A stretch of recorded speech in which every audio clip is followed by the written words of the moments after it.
The most common question that I get asked at the moment is who lends money to the government and where does it get its money from? Well, hopefully in this short presentation, we'll find out the answers to those questions and much more. I'm fairly sure that we've all seen headlines like this. These headlines have all been in the news and they all talk about one key word, the word borrowing. And it's all about how our government has been borrowing money. But this poses a real question. Where does the government actually borrow its money from?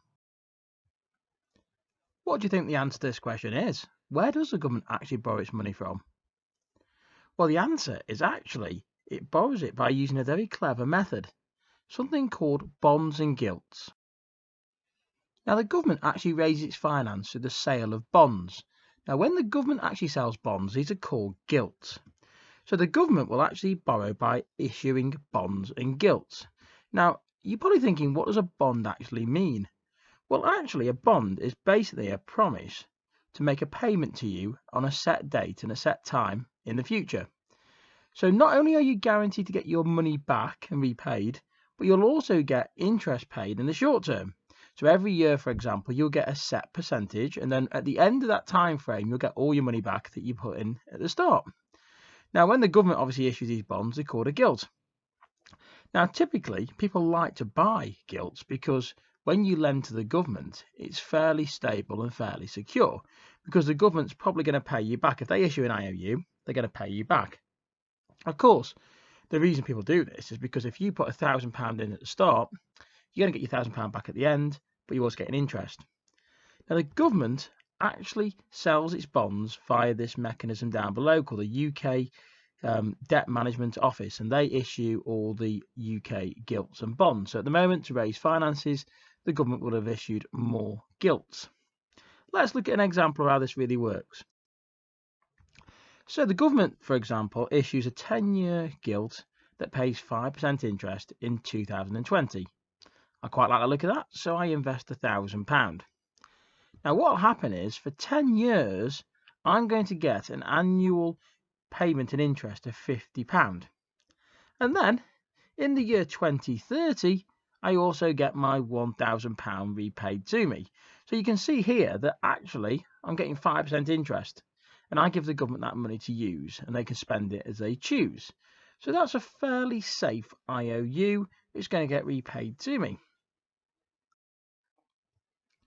So who is the main buyer of these gilts?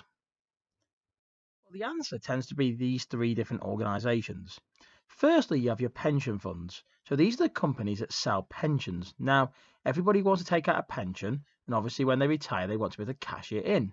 So the pension fund managers will tend to buy gilts because they're a nice, secure IOU that's going to return a nice investment, as well as that lump sum they put in there, so fairly low risk, but it'll pay a nice return over a long period of time. Similarly, the banks will do the same. So banks will invest money into gilts again, a nice safe investment. They'll take your money and they'll invest it in these gilts for a long period of time, take the interest and get the money back at the end. And similarly, we have insurance companies. Now, insurance companies, you probably think, well, they know they cover you if something goes wrong. But what they do with your money is they invest it. So that if you do have to pay out, obviously they've got their money back via the investment. And again, they look for a nice, safe, stable investment. So all these three organisations tend to be the typical buyers. But there is one more that we've not mentioned. And that is the Bank of England. Now, the Bank of England is basically a big organisation which lends out money to the banks in the UK. It controls all of our money in our economy. You can't go direct to the Bank of England and bank with them because they just control the supply and flow of money. And doing this, they actually can buy up government bonds. When they do this, it's called quantitative easing, otherwise abbreviated to QE. Now, you'll tend to find the politicians and government, when they want to use QE, actually call it exactly that, QE. The reason they do this is because they hope that most people don't understand what QE or quantitative easing actually means. Now, what it actually does mean is the Bank of England effectively prints more money and then it uses that money to buy some bonds that the government's issued. Why is that a problem? Well, it's because if you print more money, you effectively are devaluing your currency because you're making it worthless. Because people who you've lent money to in the private sector feel that you're not working as hard to repay the debt if you're just simply printing more money. So they have to be really careful about how much money they print. And that's why some governments will be really hesitant when it comes to quantitative easing.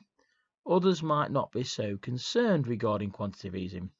However, they can buy government bonds, and they do this by quantitative easing, where they buy basically these bonds up by printing more money.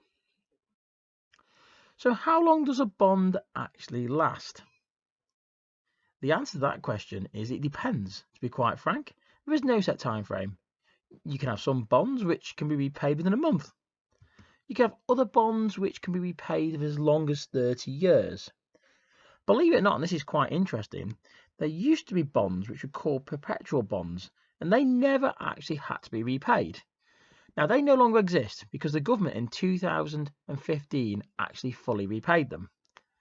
I think you're probably thinking now, why would you never want to be repaid? Well, that's because you invested your money and you got a really good rate of interest.